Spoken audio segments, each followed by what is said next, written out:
that it's more difficult to influence a person if he keeps his thoughts in purity. Yes, absolutely. When faced with various religions, it is very difficult to influence Muslims.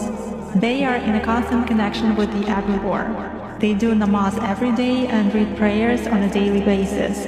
They are constantly under some kind of a dome, so it is very difficult to influence them.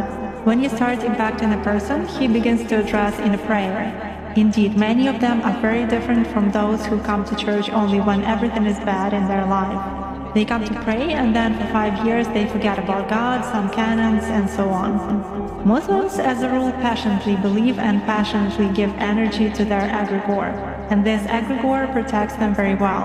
That's why it is very difficult to work to make any kind of influence on a true Muslim believer.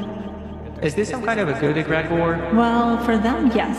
This egregore is good for adepts who contribute good energy to it. How do you sense it? For instance, you have found an energy trace of such person. What's next? Do you try to drag him somehow to visualize this threat and you fail? Or how do you do that? It disappears. I cannot get a grip on it. I focus on it, but something immediately knocks me out of the flow, just like that. Or I visualize a person in front of me clearly and can affect him even at a mental level, but some image is not created in my mind at all. I even look at a photo, reproduce an image, but it vanishes from my mind. Thus, I can clearly see that a person is covered with something. Does this only work with Muslims? It does for me.